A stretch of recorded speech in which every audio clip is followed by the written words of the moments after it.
Welcome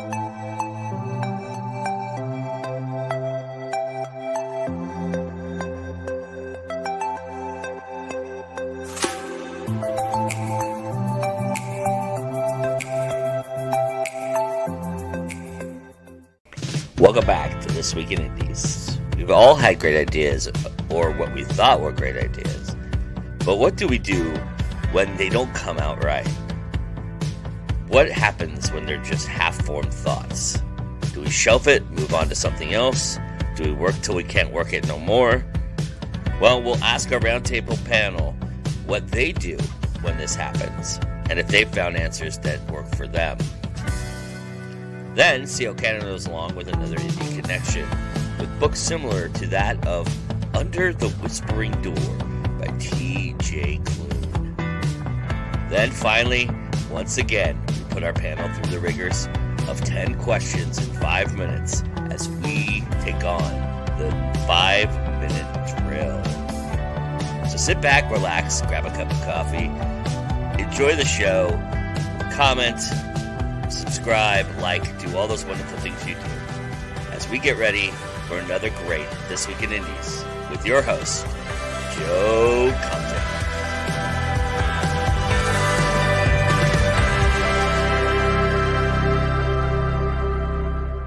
Good morning, good afternoon, good evening, friends, colleagues, neighbors. It's nice to see you. Nice to have you here. Thank you for joining us for another episode of This Week in Indies. I'm real excited about this episode. I've been wanting to talk about this topic for a while, and so I've got a really great panel to do that with. I will tell you, it has been a morning, it has been a week, it has been a month. I literally, instead of putting myself big on the screen, removed myself from the stream. That's the kind of day it's already been. So get ready for anything is what I'm trying to say. I may just click out of everything, and it just might happen. So just be prepared for all of that fun. All right. With that being said, let me I'm already all right. Here we go. There's the lovely people that we want to talk to and see and hear from, because I've talked enough already for the morning. So let's have everybody introduce themselves, and then we'll talk about our topic, which, by the way, is those ideas that just keep bothering us. Why am I awake at this hour when I clearly can't operate anything at this moment? So let's go down the list. I'm just going to go down where I see it. So, Sean, start us off, please. SM Hillman professionally. Most people call me Sean. You can find my stuff at thewickedvoice.com, my blog, and links to my work. And I'm a writer of speculative fiction, and I'm a writer, game designer, game reviewer, and game show host, kind of soon. Yes, new producer and show host here at Go Indie Now. We'll talk about that a little bit later. But thank you for being here. I appreciate it. All right, Bob. Hey, y'all. I'm Bob Magoo. I'm a author, podcaster, and indie TTRPG design guy. Love the acronyms. I write a series about a redneck wizard with a crippling meth addiction. It's what I'm perhaps best known for, but I also podcast in the book space and, like I said, do indie game design. Nice. Welcome. All right, Anita. Hi, I'm Anita Stewart, right under AF Stewart, horror, fantasy, steampunk, poetry, and now paranormal. And I also do design. I'm a host on a bunch of podcast shows. And I work for Crystal Lake Entertainment as their media manager. So yeah, I'm doing too much. Welcome. Yeah, welcome. All right, Courtney.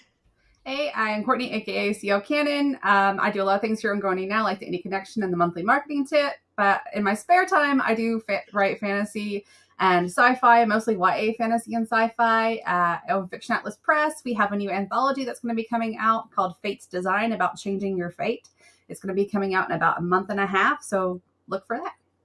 Wait, you have spare time? How do you manage that? I cloned myself, yeah. We try to convince ourselves we have it, right? Well, welcome. Thank you for being here. All right, and Jessica. I'm Jessica Nettles. I am the author of The Children of Menlo Park. I write historical fantasy and Southern Gothic horror. And you can find me, let's see if I can do this. Yeah, right there. Yeah, I did it. JessicaNettles.author or author.com, excuse me. I really can read. And I am awake. I've had 3 cups of coffee already. Yeah. Nice. Well, I'm halfway through 1.5, and I am definitely not awake. But welcome everybody. What's really cool for this idea, right, is that we're going to be talking about an idea that we haven't had or we've had that doesn't really work. And here we are talking about ideas on a show about ideas. So, breaking the 15th wall of parallel dimensions that are, beyond our realm of comprehension. So we'll try to make sense of all this. And that is, I wanted to start by talking about, what you do in that instance. Have you figured out a way? I mean, because I'm sure it's happened to you multiple times at this point in your writing process. So have you figured out a way to kind of, I don't know, organize, shelf? How do you deal with those ideas that just are not working? Are you just still getting frustrated like I am, like how I am right now talking, or are you all, you know, do you have a system? I'm just, I'm curious if you all have a system for this. I have a drawer filled with all kinds of papers of ideas that I want to do someday, but they haven't worked out yet. To call it organized would be generous, but it's just a drawer full of stuff, and like stuff gets littered all over my desk. And eventually, once I go to clean off my desk, like once a year or so, I shove them all into the drawer. I'll probably have a couple of files floating around in Google Docs somewhere. The computer was a great thing for me because I'm that person too. I have papers everywhere. So the computer, I also have a notebook. Let's see, I have it here. Yeah, I have a notebook where I keep ideas too. And these things are great. This is my notebook. And I can pull papers out of it. So if I get really frustrated, I can pull the paper out and throw it away. There's nothing wrong with that, by the way. Don't feel bad about that. But no, Google Docs is great for keeping what I call undead ideas. The undead stay in the folder, and there's some ideas that are just almost good enough. They're almost ready, and so I go in and put them in the folder. I'm a baker, so I sort of see the folder as like a proving shelf or a proving drawer to let them go prove for a little while, and then I might come back and visit. I watch a lot of Great British Bake Show, so that analogy worked very well for me. Yeah, yeah, me too. Big fan. New season just started, so I know, so excited. But yeah, so I have just enough ego that no idea is ever officially dead. I'm always convinced that I can just figure out how to make it work. So I have a folder. I'm big on Google Docs, and I organize everything in there. I have far too many folders and subfolders and subfolders within subfolders. But I kind of try and keep it organized where I at least have one master document where it's like, these are all the ideas that I have. And, then I just, as I wrap up one project, I start thinking like, all right, what's the next one? What am I pulling out of the chest or whatnot? The only time that I ever just like really just write something off is if I realize that there's just a layer of complexity to it that's beyond what I want to do. Like one idea that I officially killed was that I was going to rewrite the New Testament. I'm sorry. with using Star Wars with Yoda in the place of Jesus, and that there was just there. I felt like there were, contractual legal issues around all that, and then just a lot of irate New Testament fans, and I just felt like that was maybe, would it be fun? Yeah. Did I get a couple chapters rewritten? Yeah, but maybe that one just stays dead. They're not the ones you have to worry about. Disney would be the ones you'd have to worry about.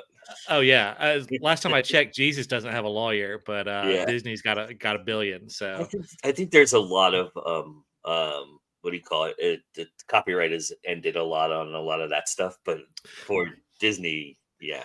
yeah, you don't typically think of Jesus being in the public domain, but it is what it is. Yeah, well, I currently have 12 active projects, several back burner projects, and a bunch of story ideas. So whenever I'm stuck or something's not working, I just switch to another project, and it just sort of cycles around constantly. So there's very few ideas I've ever tossed. Lots of things I've gotten stuck on or just really haven't bothered to flesh out, but they're still there waiting like little zombies in the background to rise from the dead. So, And to eat your brains.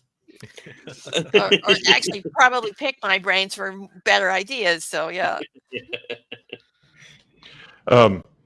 So I used to be very disorganized, but then I realized that it was just asymmetrically organized. So I do have Google Docs, and I'm using that a little bit more recently, and it's actually been a little more effective. But then I also have my Word stuff on the computer. I can tell the difference between the ideas that have legs and don't, because I'll back up the ones that have legs and I won't back up the ones that don't. I'm fortunate enough to be able, although my brain can't remember what I had for breakfast, I can remember conversations with people or myself like 20 years ago.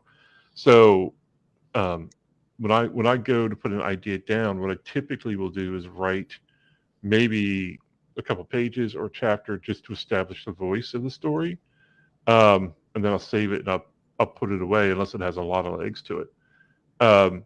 But typically, I won't go back specifically to that writing.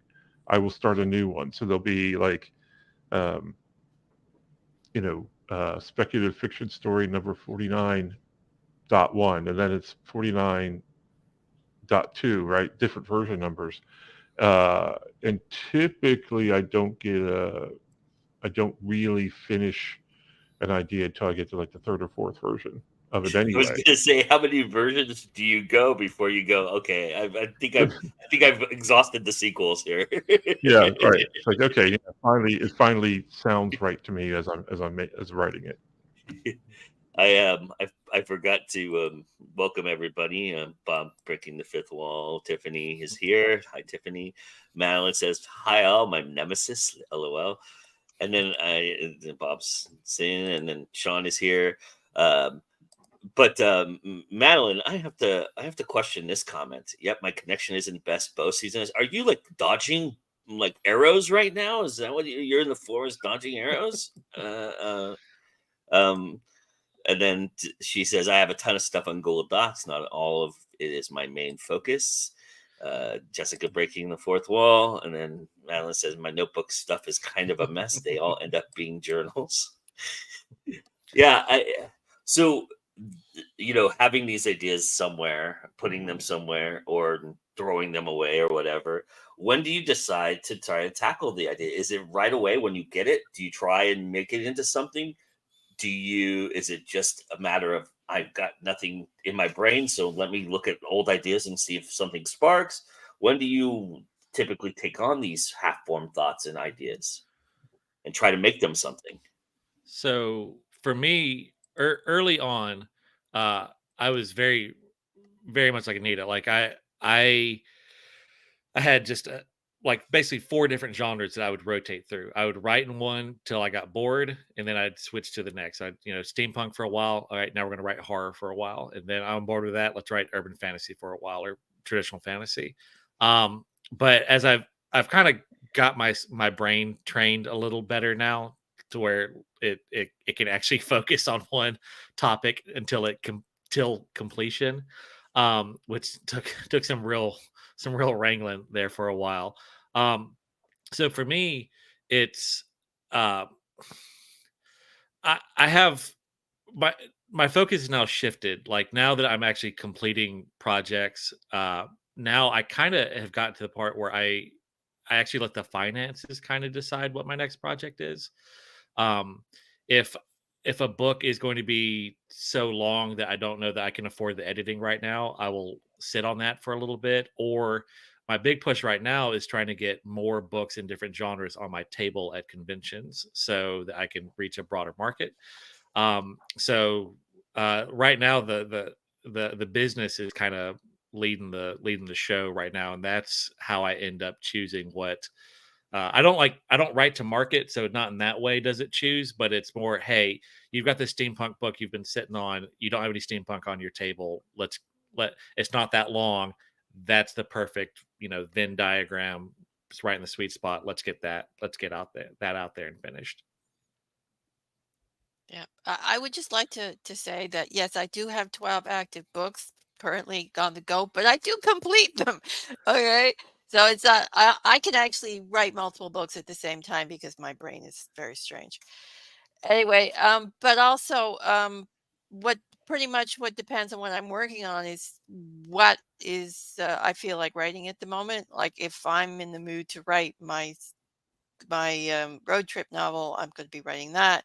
If I'm going to, and then there's some that I want to get out this year, so they'll be the focus because they'll be the ones that are being published this year. But there's just it really more is a like a mood thing for me as to what I'm going to be working on and what ideas, and with like the ideas that are stacked up in the ideas folder, a lot of them end up being turned into short stories. So say if I'm submitting to an anthology, I will go through my ideas folder and see if anything fits or anything sparks anything like that as well. So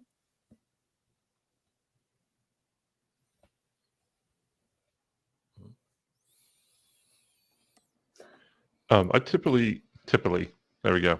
Typically, it really depends for me on what the last thing I wrote was and completed. So if I completed a science fiction short, I'll shift focus to something that's a little more fantasy oriented, um, and or maybe horror oriented because I've realized that I do want to do horror as well. Um, and it's difficult for me. I hear what Bob's saying about having different uh, books available for a wider market, and that's true for me as well. But I'm many books behind at this point. Um, but I also am very intrigued by writing stuff that you don't always find uh, with indie uh, writers. Again, though longer books require more editing and that's a higher cost and things like that. Honestly, though, I just try to uh, finish what I can finish. I think is probably the best way to put it. And if a project is going well, then that's what I'll focus on, and I'll stay focused on that till I can get it finished. Right now, I'm really focusing on stuff that I need to finish because the publisher is interested. Last year was a big push for writing short stories. I suddenly decided I needed to take a break and write short stories. So last year was, hey, how many short stories can I get in anthologies? And I did well. So this year is, hey, let's finish that novel that I've been promising for 5 years. Uh, so I've got other ideas floating around in the back, in the back green room. I've got characters hanging out, and I've got ideas hanging out. And when the time comes, I'll go back and look and probably finish some stories that are half done. Because I've got a couple of ideas for a collection of stories about some witches that's going to come to fruition eventually. So yeah, those stories, I'll go back through the folder and I'll find some things and I'll fiddle around, and some of those ideas will turn into something. My first novel is actually it comes from 2 ideas that were like half ideas that hung around in my head for about 10 years before I did anything with it. So, Mine directly usually relate to a deadline that I have. If I have a deadline for a short story, or if I somehow find time between all of my other work that I get some inspiration, sometimes I'll just mood write. But most of the time it's like, oh, I have to have something for this and it's due in 2 weeks, because I do best when I'm under pressure, apparently. And so I just go through my ideas and see if one of them will fit the theme that I'm supposed to be writing for. But that's basically my process. So, I mean, Madeline says in reference to bow season, she's just going to be hunting. So I'm kind of like Anita on writing books, she says. And I wish I could bounce between projects like that. I do too. I have enough time managing one or two. Although I, here at Go Indie Now, I manage like 7 at a time. But, I have no problem with the video aspect of it. But writing wise, if my brain doesn't singularly focus, forget it. I don't know what would come out of it if I tried to write like 4 different things at a time. So, with those half-formed ideas, I'm curious, are you at a point in your writing prowess right now that you know when it's not working? Do you know right away? Is it something that you have to test for a bit? What is the threshold for you to know when this idea is just not gonna happen right now? Well, I'll say, for me, I struggle with that because at every point in whatever I write, anything longer than a short story, I reach a point where I hate it. As I'm writing, it's like, this is awful. I hate this. This is the worst. But I've learned that I universally hate everything I write. And most of the time I know that, if I go back in 3 months and I read it, I'll be like, okay, this was not as bad as I thought it was. It does need editing, but it's not the nightmare that I have thought it was. But sometimes I extra hate what I'm writing. And whenever I get into that mode, normally if I just kind of like stop and I'm big on, like, if I get stuck on something, I like to go for a walk, just listen to some music and go for a walk. And I can normally shake loose what's bothering me. And like, for example, I had a publisher, I pitched I pitched an idea to a publisher, and they're like, send it. And I got halfway through with it and realized that I basically was writing it in the wrong viewpoint. And so I realized, oh, I extra hate this, and it's a viewpoint issue, and I had to start over and write it from a different viewpoint. Now it's working. I still hate it, but I don't extra hate it. So Yeah, I can usually tell if something's not working, like if I'm stuck or if I'm just not connecting with it. And I'll usually just stop and just leave it for a while and think about it, see if I can figure out why it's not working, if it's a point of view, or if it's just I don't like the idea after all, which has happened a couple of times.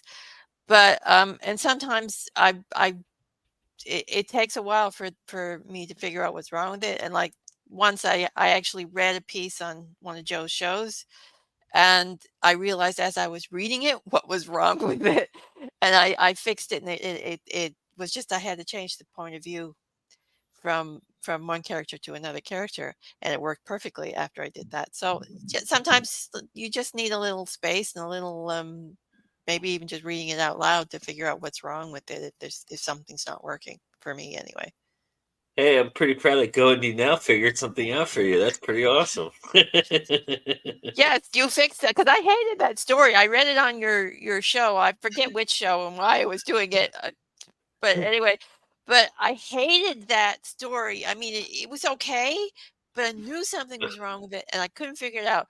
But listening to it being read out loud, when the show aired, and me Yeah. reading it, I realized I was in the wrong point of view for the story. So I switched out of the passive, annoying character and put it in the more interesting villainous character, and it worked like a charm. I don't know what that says about us, though, that you would read something on the air that you don't like. Well, I don't know why I picked that. Honestly, I don't know why I I'm picked that just, story. Because if I'm it was just like teasing one, you. it was like in the collection, it was like one of a dozen stories and one of 10 stories, and I picked that one. I don't know. Bob has a good idea for Maddie here. Convince the deer to attach Wi-Fi extenders to their antlers. Problem solved. I'm a problem solver. Jessica says that sounds like some Alabama tech over there. That's awesome. Oh God, I'm not putting that other comment on there. Well, I might as well. Go There ahead, we go. roll. There we go.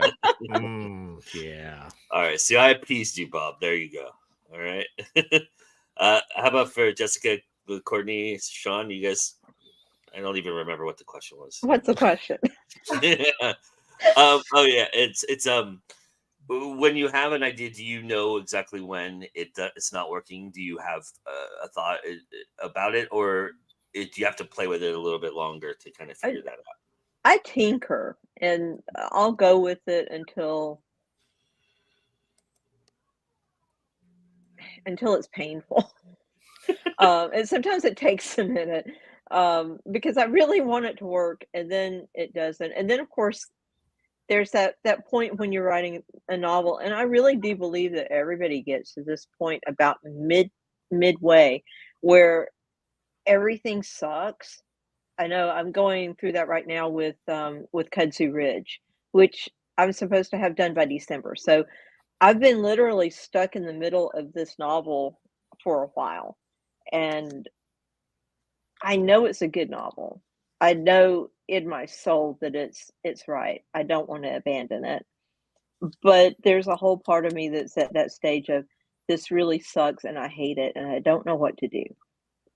And I just have to slog through it. I did it with the first novel and I was like screaming, I hate this. I'm going to die. Oh my God. And all my writer friends are like, you're not going to die. The book is fine. Keep going. I'm like, ah. And then I got through it and I'm like, and then read it, 2-3 months later. And I'm like, oh, this didn't suck. Okay. I just need to edit it. And it's the same. I think everybody goes through this. But sometimes, it's just, I can't explain it except to say that it's almost like you're trying to play a piece of music and then suddenly you play the wrong notes, but you don't know what the right notes are and you keep playing the wrong notes and you just have to put it away. It's like, I don't know what to do. And I don't know when that point is with everything because it's never the same point. Sometimes for me, it's like a few pages in and I'm just like, I don't know. And then sometimes, it's a couple of chapters and I'll go through and I know, just know, sometimes it just depends. It just depends. Yeah, I get that way a lot. So I totally relate to all that. Sean? So for me, it's a couple things. If I have a certain voice in my head for what I'm writing, or a certain style in my head for what I'm writing, and it's not translating to the page, then I'm like, no, I know this is not ready. I'm not ready to do this. Either my skills as a writer is not up to this yet, or something about it. I'm not hitting the right notes. And another time or another point where I'll realize that it needs to be put back in the oven is when I run out of interesting secondary characters. The main characters are fine, but I like run out of interesting characters for them to interact with, and I'm like, okay, there's clearly I need to think about this more. I'm a believer that your secondary characters really make a particular story, and if they, if the secondary characters are blank slates, then I realize I can't. I can't bounce the main plot off them like you need to. So I'll shut that down. Yeah, for all you British baking fans out there, it's like building the foundation of the cake, but not figuring out the icing, right? Or what's going to That's go right. inside the cake, right? Right. You know, the layers. Yeah, we don't want soggy bottoms. We don't want a stodgy Right. cake. That's you know? right. Yeah, yeah. Paul Hollywood be on your ass. Mhm. I don't want him to give me that ugly look. Those baby blues that I could just stare into. I know, right? Oh my gosh. Courtney, I'm sorry. Oh, you're fun. I'd rather talk about Paul Hollywood now. But I got distracted. Sorry. mine is just if I lose inspiration, if I do not plot. I'm not good at plotting. So if I don't know where the story's going, and like Jessica said, it just starts to suck after a while. You're just like, this makes no sense. This is not working. And then I usually put it away, and sometimes I don't come back to it for years. Sometimes I come back to it and like a week later and I've got a better idea. A lot of times I'll like go chill, listen to music or something that kind of like lets me de-stress a little bit and then come back to it. But you have to put it down or it's just going to keep sucking. So it feels like it's like you're not doing any good. So you might as well just put it down and come back later when you're in a more creative mood. Or I know there's people that write every day and can write every day consistently. I am not one of those people. I have to be inspired or I just write crap and I can't stand it. And it makes me not want to write anymore at all. All right, now Bob's making me publish dad jokes here, everybody. As he says, wait, my nemesis is bow hunting. Does that make her my archery nemesis? Yeah, that's the good stuff. Yeah, it's interesting. You know, I feel like I've come to a point where I've found that sweet spot, but like Jessica said, sometimes you get rolling on an idea and all of a sudden you just come to a halt and you just don't know why and you just don't know, and you start to like doubt yourself. Oh, is this really a good story? Is this, I start to look at it and I'll go through it and that's when the excuses come, right? Oh, this is just badly written. I need editing. You know what? I didn't check out that latest YouTube video. Let me go distract myself for an hour and a half, right? Those kind of things that happen, and I'm curious if when you go back to something you've left behind, right? Let's say doesn't matter the period of time in which you've left it. Do you find that the further away you are, because you're also, when you're writing stuff, right, you become a better writer automatically, right? Your prowess just changes. You get more technical. You know how to write. You start to figure it all out, right? And even if we tell ourselves we don't know how to write, we're all getting better every time we write something. So when you have an idea that's kind of in the shadows that has been lurking and calling your name, or you wanted to play with it or talk, mess with it and figure it out. I would almost said talk to it, but those kind of things, right? And you're a better writer at that point. Do you find that sometimes those ideas, you've just left those behind because you're a better writer, or do you try to incorporate your better writer, your better writership? I don't even know how to say that. Better authorship into trying to figure out the idea. Maybe do you get that point where you go, because I have had this point, I'll be honest, where I go, you know what, I'm a better writer now. Maybe that idea will work now that I'm a better writer, right? Not realizing that the fundamental flaw is with the idea, not with the writing. But I do try. I always do try. So do you all get to that point too? Is there something that you do that you look at when it's further away that you go, maybe I should try it again? Or do you just go, you know what, whenever the mood strikes me, it sounds like, Bob, you're motivated in a different way right now for that. But yeah, I'll say that for me, some of these things are they're from so early on in my career that I feel like, they are, the idea is solid, but I have progressed my craft to a point that I'd essentially just have to go in and totally rewrite it. And there are few things I hate more in life than rewriting anything. So a Yeah. lot of those things I just I would rather chew I'm glass so than there go with rewrite you. something. So I'm so there with you. I've ugh. I'm rewriting something I've published. That's how Ooh. crazy I am, and it's horrible. It's been like the worst experience of my entire life. Joe, Really. why would you do that to yourself? Don't do that to yourself. Oh, I can ouch. explain, Jessica. I have an explanation for it. Okay. Actually, I would never Okay. do it otherwise. But so when I originally wrote the book, it was a standalone. I was only going to write Oh. that one book, right? And then people who like the book asked me when the next book's coming, and they said, "Oh, you should keep writing these characters." And then my publisher convinced me to write, and then I got an idea for the second one. So I wrote the Oh. second one out, and I published the second one. And then I realized the first one and the second one were not connected at all. And then I got an idea for a third one, and I go, well, now maybe the good time before I publish a third one where they're all disconnected to try and connect all three together. And so I went back to the first one and tried to reconnect it. And what I realized was I was a much better writer. And boy, there was a lot of bad writing in the first one. And I have to figure that out and fix that. Right. So, Ouch. and I started, my intention was only to write like a couple extra scenes and plug those in. That's never going to work. Anybody who No. thinks that, well, that'll never work.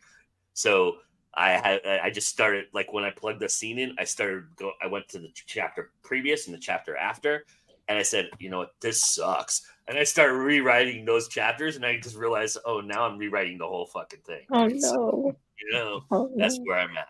Yeah. You know that when I read books, I kind of like reading the journey of the author. I know that sounds strange. I'm a Yeah. weirdo, but that's part of why I like reading Stephen King, because you can see, especially the journey of the early novels, Hmm. you can see him becoming a better writer. And Yeah. if he went back and rewrote everything, you'd lose that.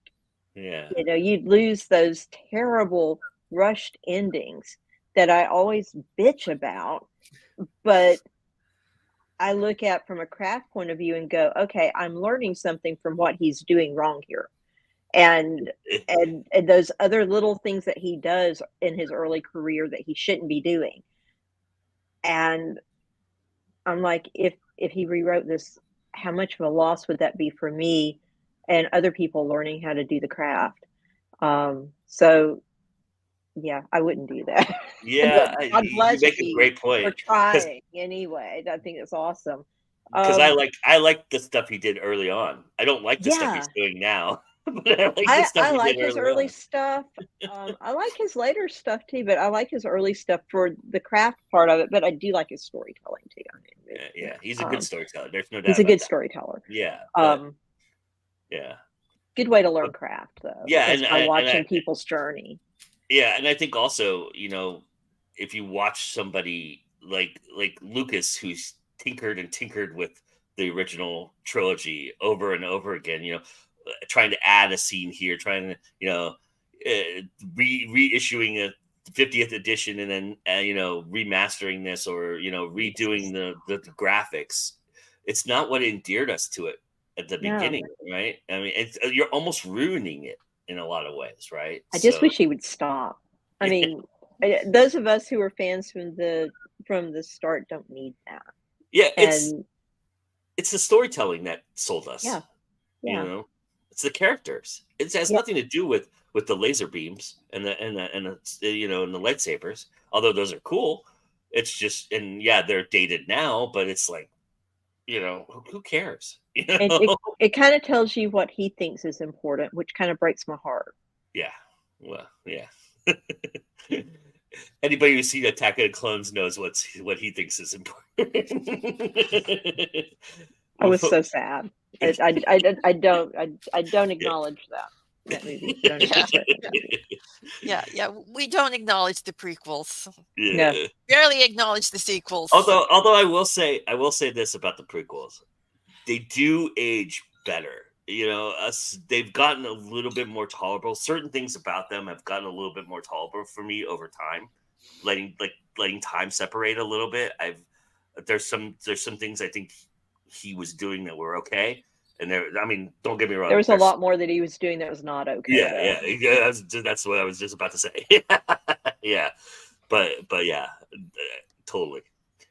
All right. Well, that's a tangent we'll get off of. But again, hopefully you all remember the question because I don't. But when I go back and look at ideas, I have no problem rewriting stuff if it needs to be rewritten and if I want to expand it further. So I like rewriting my stuff. Although I do not rewrite my published books, except, if I'm going to update some of the grammar and the stuff that maybe should have been a little better in some of the older stuff, I'll do that. But I won't rewrite the basic story or anything like that because, it's too much work and I'm too lazy. Anyway, but yeah, so I've got no trouble rewriting or reworking ideas that I've go back left to. behind. Yeah. I rewrite as long as it's not published. If it's a short story and I'm going to send it out for publication, I'll look at it one more time and just say, do I need to polish anything? Did I miss something before? Does that sound really stupid? Because sometimes that's the big one, right? Does it really sound stupid? Am I going to sound stupid here? Did they say something that just really doesn't make sense? And I'll rework that. But I have some stories that I've rewritten 2 or 3 times before I send them out again. If they've gotten rejected 2 or 3 or 4 times, then yeah, probably I need a rewrite. But just to rewrite because no, if something's already published, no, that's not going to happen. Because it's a bit like chewing glass. It's painful, and I'd rather work on other things that are new. I have found like bits and pieces though of story from like the distant past and gone, this is not complete. It might be worth playing around with. It's like a couple of years ago, I'd moved and I found somehow or another, I found a bit of a story about this couple who found Elvis walking down Highway 41 in Marietta. And I thought, well, that would be really funny. And somehow or another, aliens were involved. And so I'm like, okay. So I played around with it and it turned into yet another story stub. But I played around with it for a good while and actually critiqued it with some friends and almost came up with something that almost worked. So I may go back to that eventually, Yes. Elvis didn't die. He just went home. I'm a lot like Anita. I don't care to rewrite stuff. I think because I'm also an editor, that's part of my job. I'm used to rewriting things for people. So I rewrite and go over like my social media posts because that's how much of a perfectionist I am. So that's just natural to me. If there's something that I have started and I go back to, no matter how long it's been, even if it's not a great idea, there's usually something in there that I can use. So I kind of restructure it and try to make it work. Nice. Some of the things I work on, like a lot of the nano projects I've done over the years, are really just kind of practice, and they're practice for a particular idiom or subgenre. Like I've done a planetary romance, I've done sword and sorcery and things like that, and I never have an intention of publishing it, and I never have any intention of going back and rewriting it. And like I mentioned before, though, if I'll have an idea and I call it taking notes, but it's really actually writing a few chapters, or excuse me, a few paragraphs or maybe a chapter. I won't go back to that particular work and pick up exactly where I left off. I'll take that idea, I'll read through it, take what I like, go to the next version of that, and then start writing it that way. Other than correcting a typo here or there, I don't think I'll ever go back to, like, I won't rewrite anything that's in the language of skeptics, right? And those stories are done. They are what they are. that I think I guess I just don't like looking back in particular in that regard. Mm-hmm. But I do carry, I guess I do carry around a set of the important ones that are going to be done someday. When I feel like I'm good enough, or when I feel like I've got the right inspiration for that particular story. Um, and the rest of them are just good practice. I've written thousands and thousands and thousands and thousands of words that'll never be seen, and most people typically do. Um, and I'm okay with that. I'm okay with that. And I probably should. Probably should reread over my social media posts and edit them better. But I don't. Yeah, I'm just like, oh, this is a good thing. Read my book. Okay. It's a spelled book. Oh no. usually I'm just trying to like spew out as many as I can so that I can just get on with it and get something off my list. So that's why I don't pay attention to them. But I should. Yeah. Actually, when I try when I post like stuff for GoIndie Now or something that I'm promoting, I'll try and rewrite it and look at it. But I have terrible grammar to begin with, so sometimes it just naturally happens and I don't realize it happens anyway. So, but who doesn't have terrible grammar, who's awesome each and every week for us? It's the Indie Connection. And I'm not going to put her on the spot this week. I'm just going to go right into it and say, if you're a fan of Under the Whispering Door, these books might be for you. So here you go.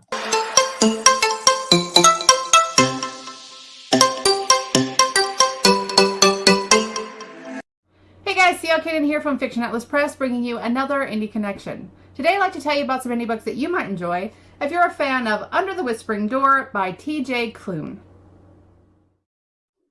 The first book I have for you is called Here Lies Olive by Kate Anderson. Growing up in the dark tourism capital of the United States, 16-year-old Olive should be comfortable with death. But ever since an allergic reaction almost sent her to the wrong side of the grass, she's been terrified that there is no afterlife. And after the death of her surrogate grandmother, Olive has kept everyone at arm's length because if there's nothing after we die, relationships and love can only end in sorrow. When she summons a spirit to answer her questions about death, Olive meets Jay, a hitchhiking ghost trapped in the woods behind the poorhouse where he died. Olive agrees to help Jay find his unmarked grave in exchange for answers about the other side and what comes next. Meanwhile, someone, or something, is targeting Olive's classmates, and the longer Jay lingers, the more serious the attacks become. Blaming herself for having brought Jay back, Olive teams up with maybe nemesis, maybe crush Marin, ex-best friend Davis, and new girl Vanessa to free Jay's spirit before he's trapped as a malevolent shade and the attacks turn deadly. But in doing so, Olive must face her fear of death and risk losing another person she loves to the nothing. The second book I have for you is called When We Were Ghosts by E.J. Phillips. Jem is a loner, but she's got her twin brother Alex, so who really cares, right? When you're a twin, you're never alone. Then one day, she doesn't have Alex anymore. Instead, she has a ghost named Eve and her brother's dickhead friends for company, and one desperate plan. They're going to get Alex back. It just means catching the wild hunt, convincing the Fae to give them an undying heart, and chasing down the elusive spirit of her dead brother first. Grief can wait. And the drowning, hopeless, horrible sensation on the edge of her heart can wait with it. Forever. Falling in love with a ghost wasn't in the plan, but sometimes you have to veer off track before you find what you're searching for. The third book is The Girl Who Digs Graves by Willie E. Dalton. I was born and raised to tend to the dead. Growing up as the daughter of a gravedigger, I always knew I'd carry on his legacy. It was a peaceful life, though admittedly lonely at times. That all changed when Raphael walked into my cemetery. I'd finally found the person I wanted to share my life with. Then, I died. Now I'm learning the ways of this underworld city and getting to know some of the local vampires. I even have a new job as a reaper. Instead of putting people in the ground, now I'm digging them up so their souls can move along to their next journey. People tell you life has a lot of unexpected twists, but so does death. And the last book I have for you is called Dead Air by Luna Selas. When Max Benson and Jeremy Logan buy an antique radio for their new condo, the couple gets more than just a conversation piece. Broadcasting talk show Second Chance on station SPTK Spirit Talk Radio listeners are invited to settle old scores, solve mysteries, and finally make peace with the dead. Winning out over his initial reluctance, Max's love and concern compel him to accompany his husband cross-country to visit Jeremy's estranged father, a cold, bitter, and emotionally abusive man. Clinging to life in the last stages of a devastating illness, Arthur Logan slides into a coma before Jeremy can reach his side. After his passing, Max and Jeremy return home to find the radio waiting. SPTK Spirit Talk Radio. All spirits, all the time. Okay, that's all for me this week. I'll see you next week on the Indie Connection. Bye!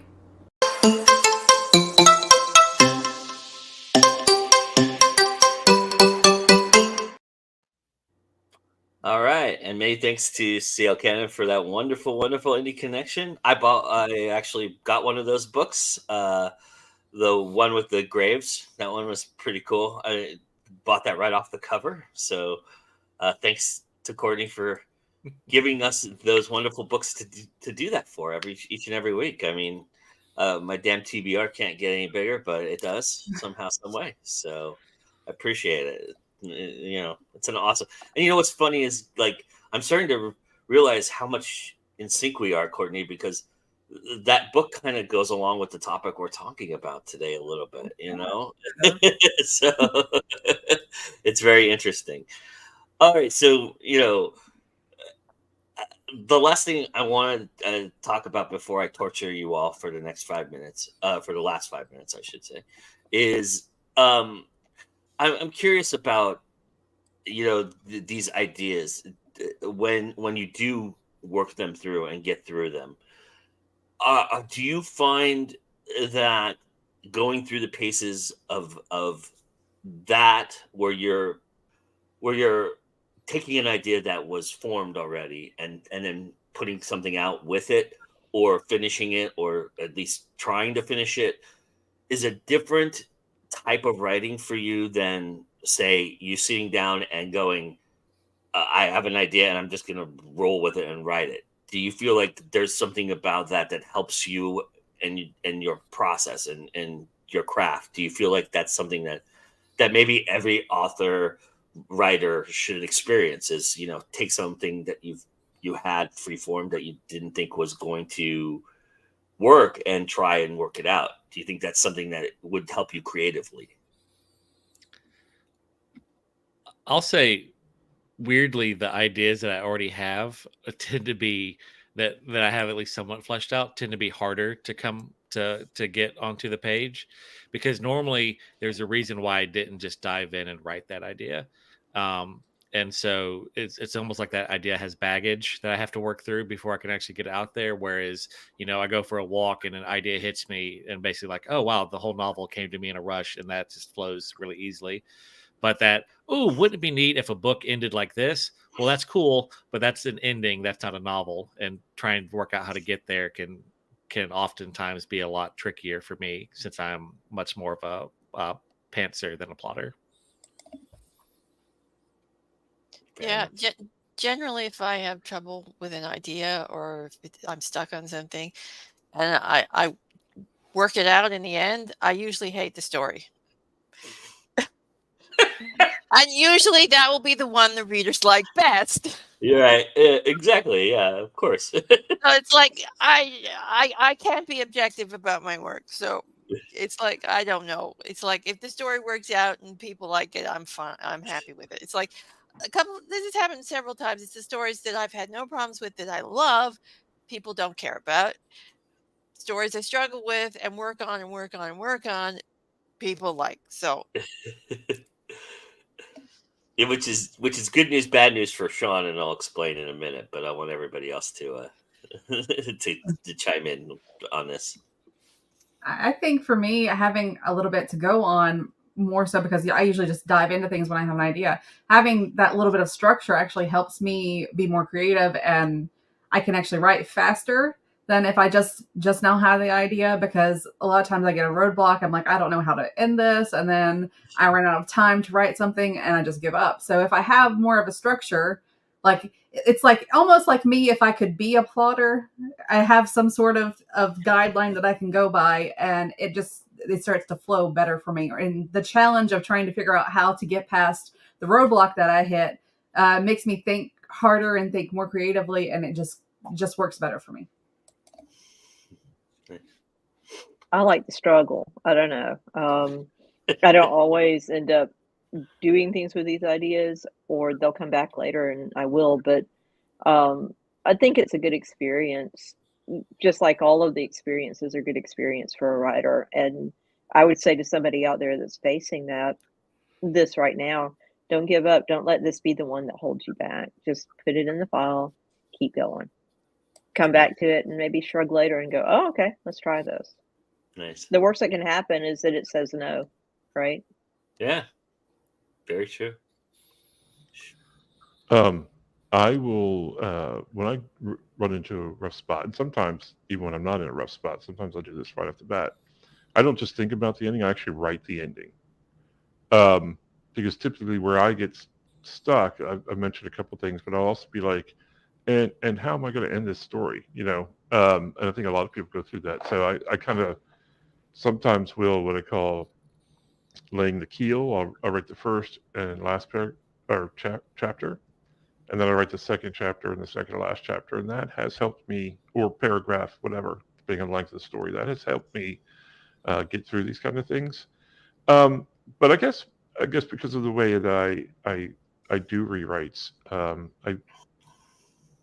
visually it'd be a piece of marble in the corner that's got some stuff chipped off of it, and then next to it is another piece that's got more things chipped off to it, and finally you get to the third or fourth piece of marble or whatever, and there you have a sculpture that looks like what you were trying to create in the first place. Yeah, sometimes you chip away at it, and all of a sudden Jesus appears right in the marble, and you go, "Hey, that's a story, right, Bob?" Yep. There we go. All right. Well, I appreciate everybody's input and thought process here. It was a really great conversation.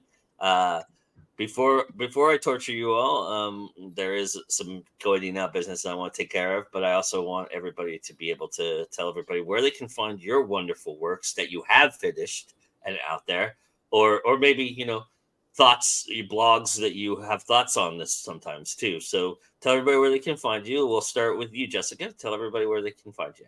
All right, you can find my website, jessicanettles.author, or there I did it again, jessicanettles.author.com. I really am awake. You can find the first chapter of my novel there. That's to get you started. And then you can buy my book on Amazon. You can also find the anthologies I'm in, Lonely Hollows and League of Monsters, on Amazon as well. Nice. All right, Courtney? I've been practicing. Over here somewhere is my website and my link in bio.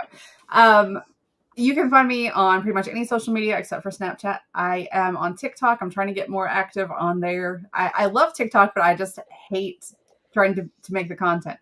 But you can find all of my stories on my website.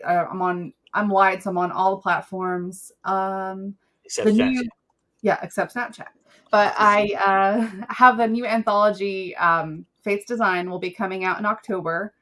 Actually, sorry, in November. I don't even know what month it is. In November, and it benefits charity. It benefits To Write Love on Her Arms, which is a suicide prevention charity. And the anthology is all about changing fate. I'll have some information coming out about that this week. So if you follow me on social media, you'll know more about it. I can't even talk. I'm done. Well, I was going to also say you have a big giveaway going on right now, too. I have all kinds of giveaways going on. You can go to fiction-atlas.com if you're an author and want to get in on these giveaways. There's information about all my marketing stuff there. If you're a reader and you want to enter the giveaways, go to clcannon.net, and there's actually a contest page that has all of them listed for you. Yeah, there's a big Black Friday one, everybody. Yeah, there's a big Black Friday sale. Yeah. We've already have 300 people signed up, so it's going to be huge. Nice. All right, Anita? Okay. Well, you can find me at afstewart.ca. All my social medias are there, including the new one that I'm on. I joined Blue Sky. And I'm also in one of Courtney's giveaways, the Halloween horror one. I just posted that today on my social media, so you can find that there. You can find my interviews and stuff on my YouTube. You can find and on the Crystal Lake Entertainment YouTube. I do interviews over there. We just dropped one recently about murder puppets, which was very fun. And I have a new book coming out October 27th. Fairy Tales and Nightmares will finally be published. Nice. And it's the semi-sequel to Visions and Nightmares. And it's all Christy Stratos' fault why it got published. So Damn that Christy Stratus. yeah, she Or put praise ideas in her. my head. Or She praise put her. ideas in my head, that girl. So That'll happen. All right, Bob. You can find me at tellsbybob.com. I was practicing when I wasn't on screen. You can also find me, Tells by Bob, on most of the social medias that are worth a damn. And I have a book coming out October 16th called Southern Saudade. No one knows what it means. It's fine. But it's basically depressing Southern Gothic meets supernatural horror. And it's going to be a lot of, I say a lot of fun, but again, cannot emphasize depressing enough. So if you want to feel bad, come read my book. Just in time for Multiverse too. So there you go. Awesome. All right, Sean. Yep, I'm SM Hillman. You can find, there we go, my stuff, my blog, and my links at thewickedvoice.com. My book, The Language of Skeptics, can be linked there, can be found on Amazon, as can, I think, the obscure anthology I was in that came out a few years ago. You can also find me at Multiverse. I run the PlayTrack convention there, Multiverse. And if you are local or you just love me so much you want to drive cross country to come to my first book signing in Ackworth at the Crazy Cat Lady, October 28th, you can find me there. I don't have a new book coming out at Multiverse, but I do have my one-page RPG, I Demon Sword, which will be available for free at Multiverse and then on Itch and probably on Drive-Thru as well. So Awesome. Which I'm learning all about because coming up, I'll tell you all about why I'm learning about all that stuff. But just going you now, you found us. Congratulations. This is your first time here. Please like, subscribe, smash the like button, subscribe to our channel, comment, do all those wonderful things. It helps all these wonderful people get more seen and they sell more. They get more opportunities, and certainly this was a great conversation to be a part of as well, and we'd love to have your thoughts on the conversation. So please do comment, do like and subscribe, and all those things help us. Along with that, I was saying earlier, good and bad, the idea is that because I have to say I really, really love what Sean is doing. And this incredible piece of this incredible show that he's put together is amazing. And I've so badly not gotten it done for him, and I really appreciate all his patience. As you'll see by the graphic, it was supposed to premiere on Tuesday, and it's been a hellish week. So it will actually be premiering here at 3:00 Eastern today. It is uploading as we're speaking to StreamYard to run. So we will be premiering that at noon my time, 3:00 Eastern, for Zero Means You're Dead. It is the varietal show that is about commentary, news, and interviews, and sometimes even there'll be some opportunity to see some games being played and things of that nature. As part of Multiverse, we're going to be filming some stuff there as well for the show. But Zero Means You're Dead, hosted by SM Hillman. It's all about indie RPG, and that covers a wide range of things, as we know. But it is our opportunity to talk about this great space and this great creative space. And so I'm real excited about it. It's an awesome show. The interview with Egg is very, very good. I learned a lot, including what one-page RPGs are and what that means, and itch and Drive-Thru. And then somebody else in this in this group here is going to be joining Sean on Monday night, and that's Jessica.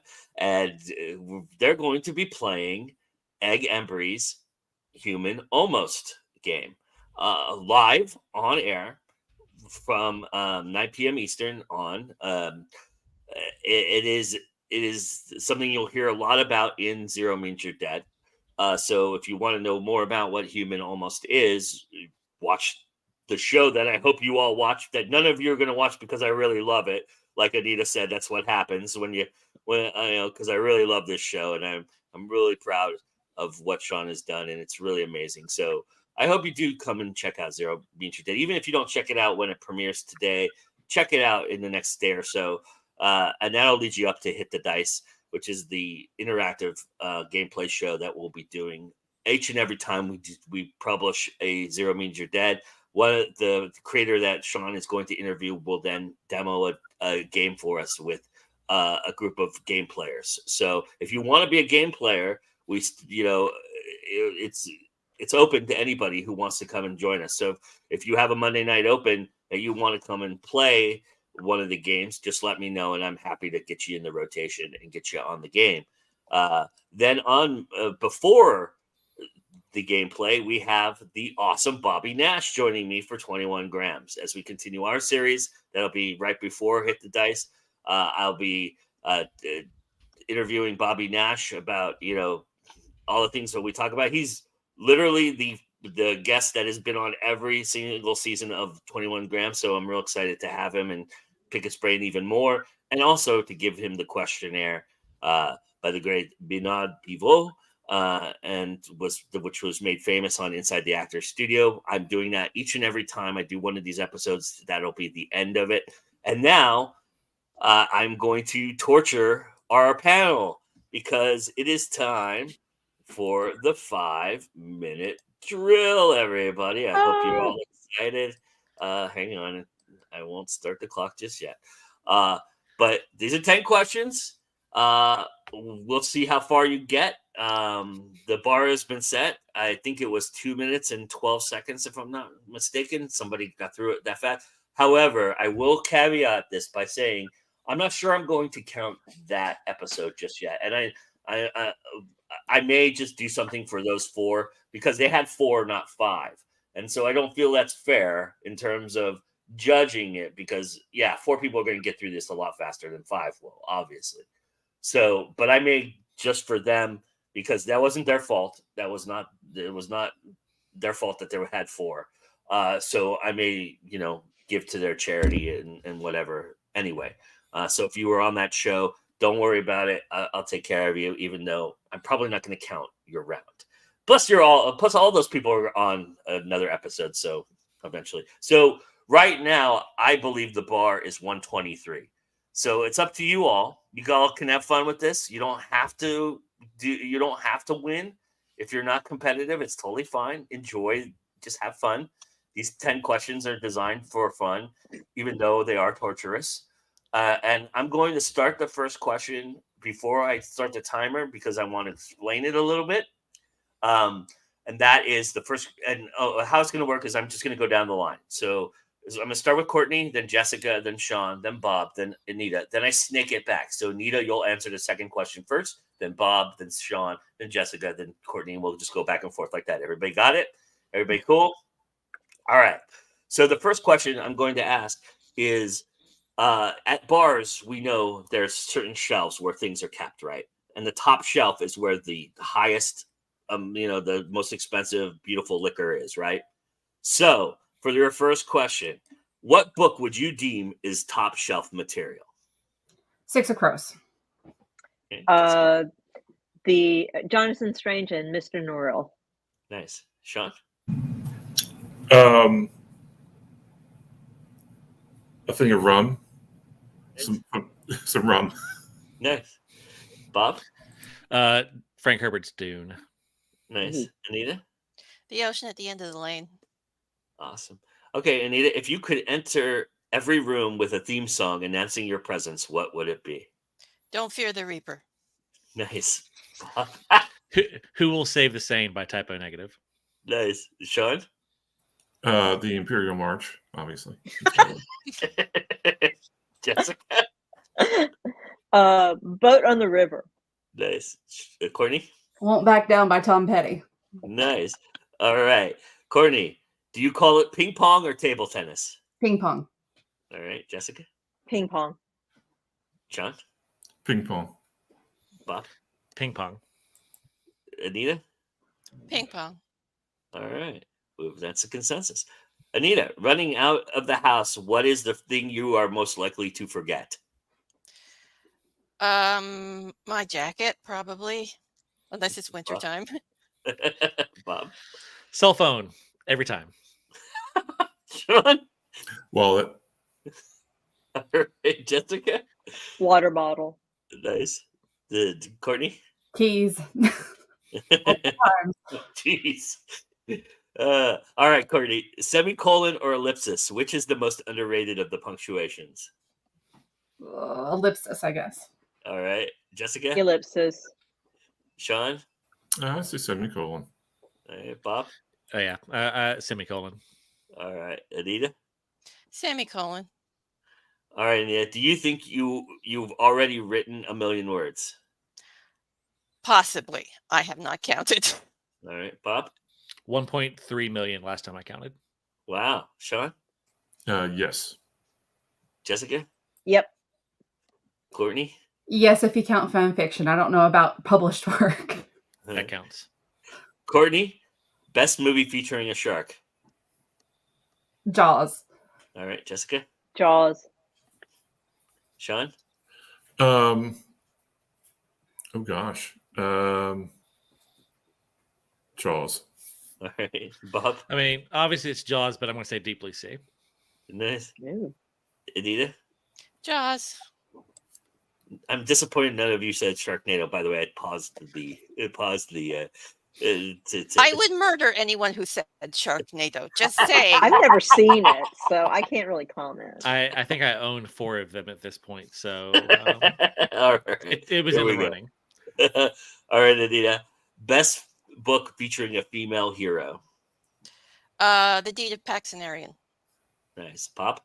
I was literally about to say that. You can say it. You can repeat it. I don't care. Okay, then yes, I will say that. Yeah. All right, Elizabeth Sean.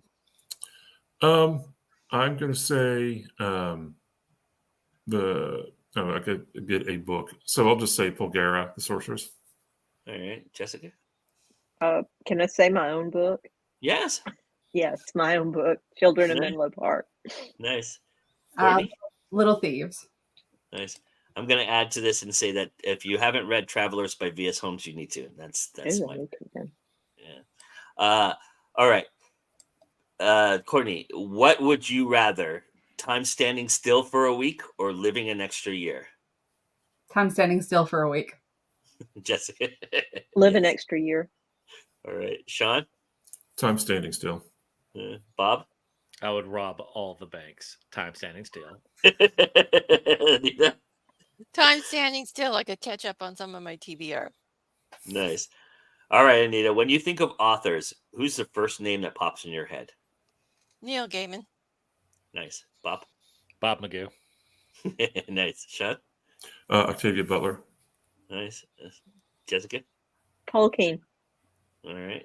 No Courtney? I was going to say Tolkien. All right. Well, you guys almost got there, but you finished. Hey, that's an accomplishment. 50 seconds left on the clock. Congratulations. I hope you all had fun doing that. Yeah. It wasn't too torturous for you all. And I really appreciate you doing that and indulging me. And I don't know if there's any comments based on this, but okay. I don't think so. All right. Cheating by looking. Nice. All right.